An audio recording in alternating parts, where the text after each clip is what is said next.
So, through the analysis that the engineer did for us, Jones and Associates, we can approve a new impact fee at a maximum of $657.92 per ERU. You can go anything lower than that, but you can't go higher than that. Higher than what? Higher than $657.92. Currently, our fee is at $550. So if we approve a fee higher than $550, then we are improving our ability to finance future projects. If you adopt something lower than $550, then we kind of weaken our standing in that regard. But that's at your prerogative. Actually, 650, 550 is current, but 650 would be fully covering Essentially, our projects, our future projects, and effectively repaying the people in the city who have already paid for projects that are already in place. the extra capacity that exists in the system right The now. system has. That's correct.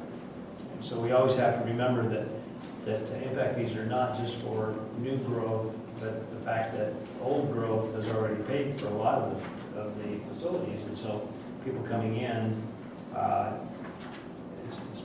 seems to need to pay their fair share of the current infrastructure so that they're in fact using. So if we had a philosophy that the new growth would only pay a fee to pay for the future improvements, these couple of projects, that impact fee would be as low as about $87. But if we want them to pay for the capacity that exists now that they benefit from and that serves them, then the fee is justified at a higher amount of $657.92. So any range there up to $657.92 is acceptable by statute. And yeah, I think that the decision or the question now is just what's that magic number? Okay, surrounding communities, I understand, as we talked about last month, 546 and some change for North Ogden and $1,000 for Harrison, right? Yes, that's correct. And we're at 550 now? We're at 550. And then this old growth, you're talking about old growth, paying back old growth. How do you pay back old growth? Where does that money go? It goes into the sewer fund Uh-huh. for capital. It repays the fund for amounts that it's already expended. That people have already paid for, Yep. which is your growth. So do we get a check in the mail? Sorry, good point. No, I didn't think so. Appreciation paid for. Yeah. Effectively, you're building a fund for any projects that are upcoming. One thing to consider, though, as I thought through this, is, as you know, the state a couple of years ago passed a law stating that impact fees have to be, in fact, used in a 6-year window from the time that they're received. So it's a rolling, whatever fees you get this year, then 6 years from now, they have to be used or they have to be given back to the people who pay them. My question, I guess, just as a philosophical thought on this whole issue is with the slower growth, we won't be collecting as much, obviously, because we won't have much growth to collect impact fees from. But is there any likelihood at all, as you look at the capital improvement plan, looking towards the future, that we would run into a situation where with very little growth, we wouldn't really have that many other projects that would be required? Or are we still, within 6 years, are we still pretty assured of needing to spend the money? Well, You've done the capital improvement plan. but it's not just a 6-year plan. I mean, these are improvements that are supposed to accommodate growth through build-out. This could be True, but the 6-year window doesn't allow you to do that. That's my point. The crazy law that the state threw on us. And forces us into this window. And the way that that is most commonly addressed is through debt service. So you finance the project through debt, Yeah. and then the impact fees paid for debt service. bonds. And then you do away with that 6 year because you've already expended. Yeah, I mean, and then they're encumbered for the whole period of the debt service. And you don't have the issue anymore. With the age of the sewer system, it's getting to the age too where there's certain areas that need assistance, which would help. Now, can we use it for a failure or not maintenance related though? No maintenance It has to be effectively new, or upgraded. Yeah, it's interesting. well, upgrade, so that's, so an issue, upgrade.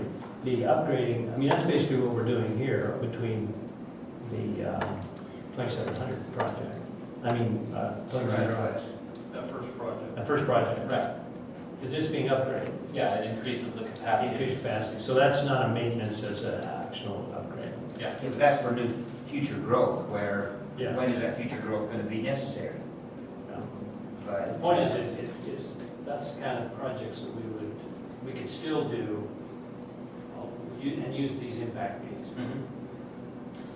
The study mentions, and you may remember the same thing from the water study, that the law clearly allows the fee to be calculated to recapture the cost for that extra existing capacity.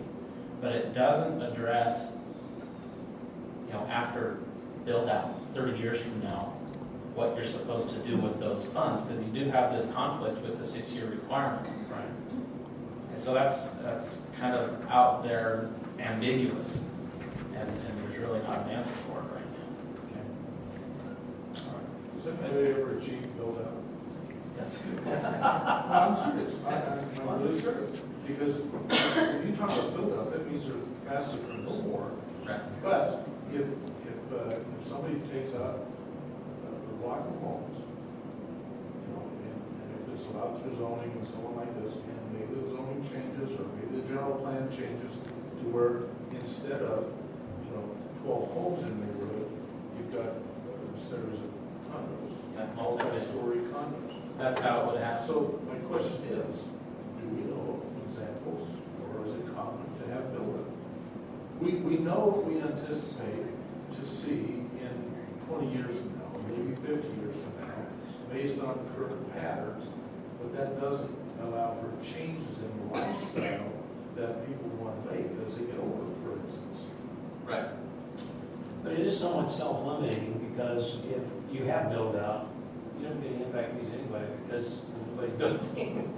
It's already been built. And where do you get, You don't like, that great question, where do you get the solution to that, not quite build out issue, or the reestablishment of new uses in what areas, is that your system has been built out in terms of its initial capacity, but you then go back and do what we're doing now, and redo your study on what can be done in terms of impact fees and things that you start recharging. So when you reach that point where your system's built out, you've got all the infrastructure you need to service what you determined would be a reasonable growth.